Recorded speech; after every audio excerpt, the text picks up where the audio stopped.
66절부터 71절 말씀을 읽습니다. 요한복음 6장의 결론입니다. 묵상의 주제, 영생의 말씀, 영생의 말씀. 우리 이번 주 우리 암송할 성구 고린도후서 5장 17절 우리 함께 암송합니다.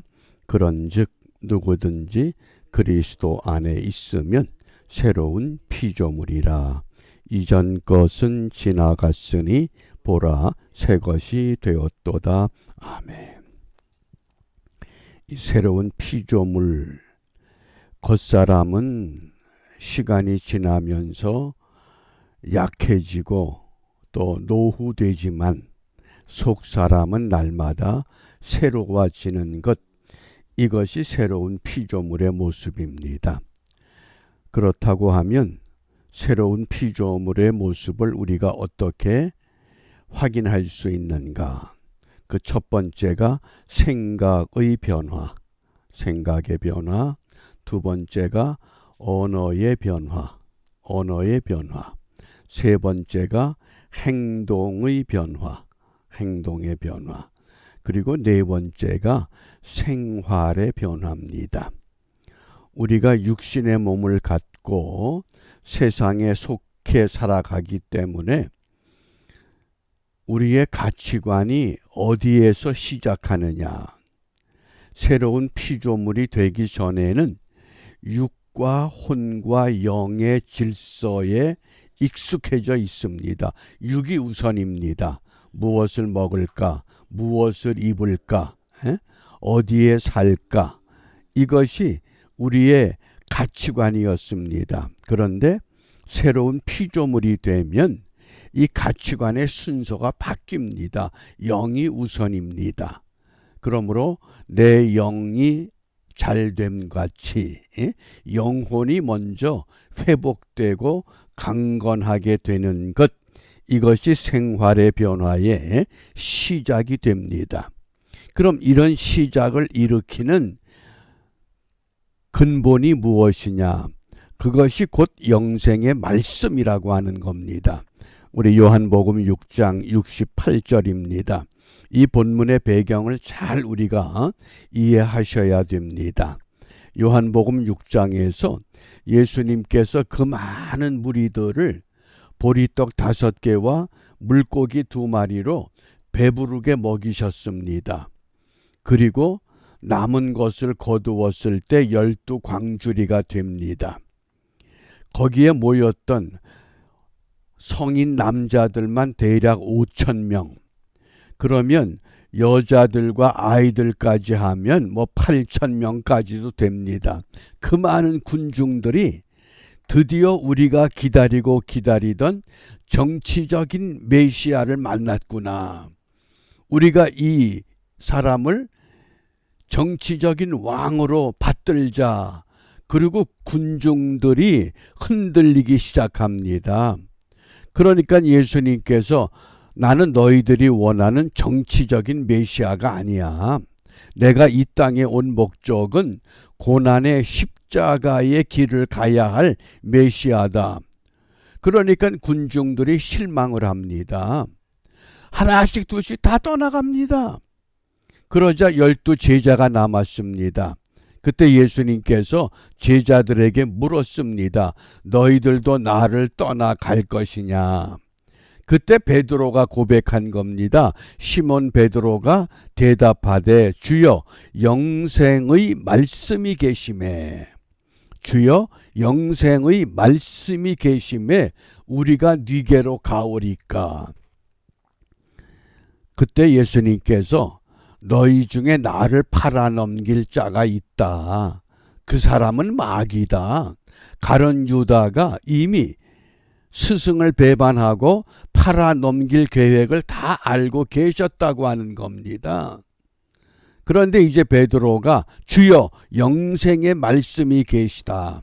이 영생의 말씀이라고 하는 건 넓은 의미에서 보면 구약과 신약, 성경 전체를 말합니다.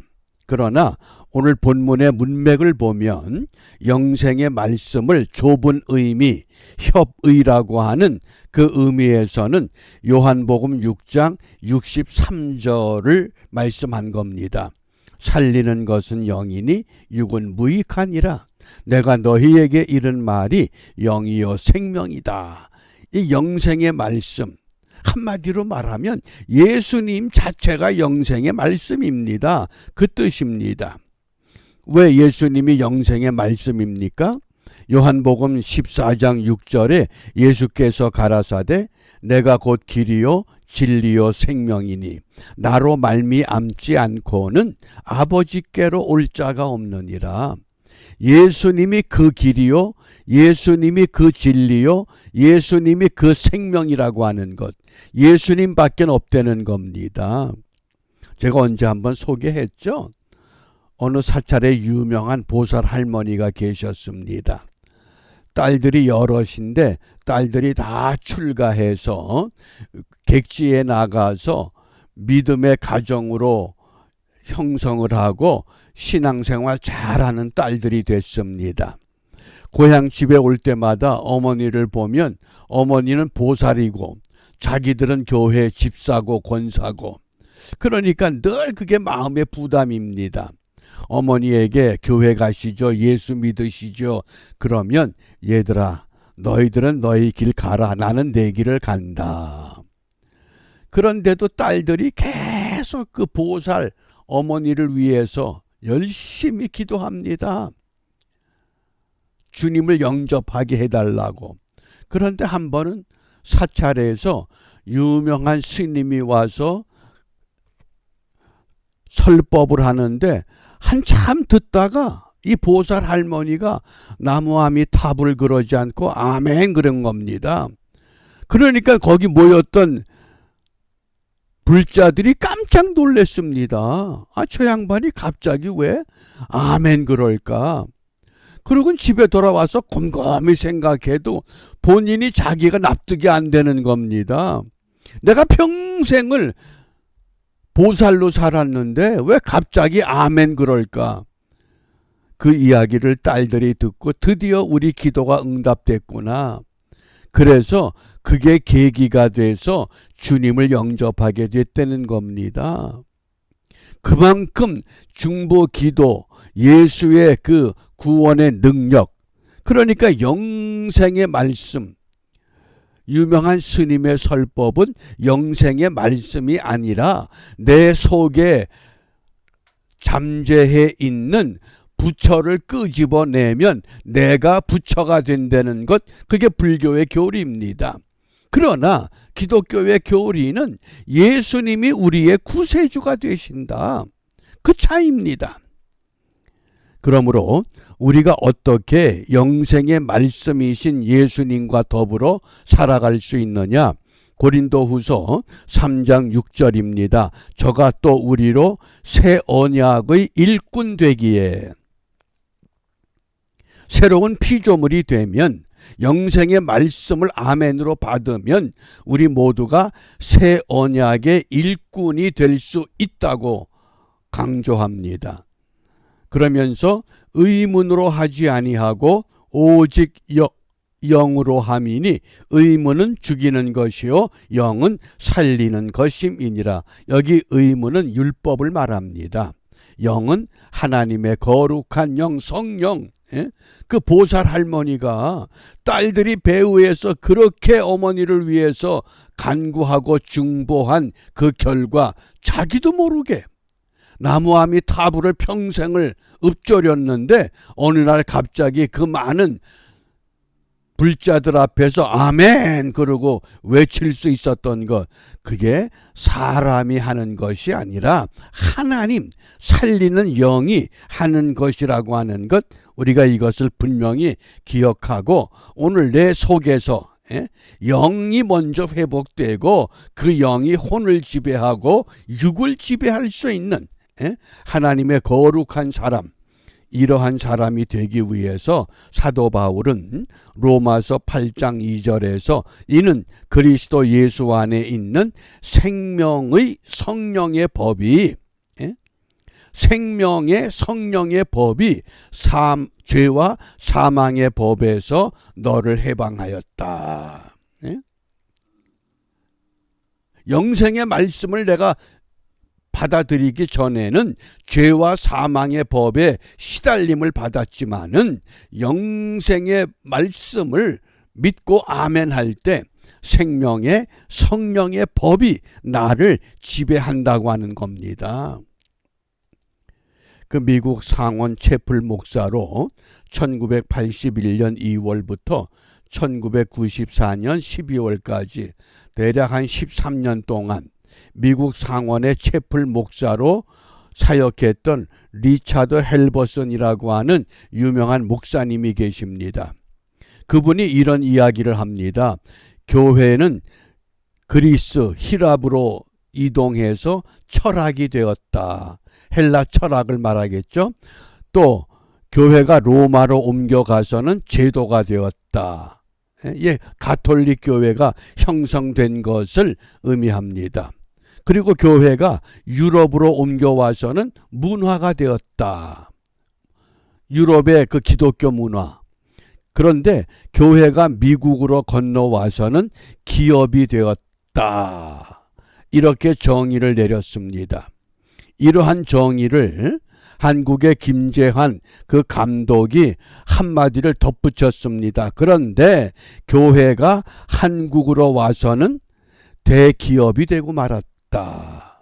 오늘날 교회를 그 비판하는 아주 그 중요한 목소리 중에 하나입니다. 교회가 대기업이 되고 말았다는 겁니다. 그러면서 심지어 교회 가면 목사도 있고 전도사도 있고 장로도 있고 권사도 있는데 예수님은 없다, 그런 얘기입니다. 왜 그렇습니까? 영생의 말씀이 빠져버린 겁니다. 무엇 때문에? 배고프면 보리떡과 물고기로 그 많은 사람들을 먹이고 놀라운 이적과 표적을 보여주면서 막상 군중들이 원하는 것은 하질 않기 때문에, 세상이 요구하는 소금과 빛은 되질 않기 때문에, 그러므로 우리가 이 아침에 무엇을 기도해야 되느냐? 디모데전서 6장 12절에 믿음의 선한 싸움을 싸우라. 예? 믿음의 선한 싸움을 싸우라. 그리고 결론이 영생을 취하라. 영생이 뭡니까? 이 다음에 내가 죽어서 영원히 사는 영벌이 아니라 영원한 삶을 약속받는 그것만이 영생이 아닙니다. 영생은 지금 내가 살고 있는 이 삶의 현장에서 하나님의 생명과 연결된 삶을 사는 것, 그게 영생입니다. 내가 이 땅에 머물면서 하나님의 생명을 가지고 사는 것, 그게 영생입니다. 그러므로 그 영생을 소유한 사람들의 삶의 특징이 세 가지가 있습니다. 항상 기뻐하라, 쉬지 말고 기도하라, 범사에 감사하라. 이 감사와 감격이 있는 것, 그게 영생을 소유한 사람들의 삶의 특징입니다. 어떻습니까? 감사가 있습니까? 내 삶이 감격스럽습니까? 아유, 지긋지긋해. 이놈의 설거지, 이놈의 청소, 이놈의 밥하는 거 평생 해야 돼. 그런 생각 안 드나요? 이놈의 직장생활, 오늘도 또 나가야 돼? 아직 우리가 영생에 접속되지 못한 결과입니다. 그러므로 우리가 분명히 영적 분별력을 회복해야 됩니다. 내가 무슨 일을 하든, 어떤 자리에 있든, 어떤 환경에 있든, 어떤 어려움이 내 앞에 닥쳐오든 다 필요 없다. 왜? 주님이 세상을 이기셨기 때문에. 오늘도 이런 믿음으로 우리 모두 함께 승리하는 참 행복과 기쁨과 감사와 감격의 현장을 이루어내시기를 바랍니다. 기도합니다. 영생의 말씀이 계시온데 어디로 가오리까? 베드로의 고백과 같은 고백이 우리의 삶 속에서 자연스럽게 터져 나올 수 있도록 우리 한 사람 한 사람을 영원한 생명으로 붙잡아 주시옵소서. 예수님 이름으로 기도합니다. 아멘.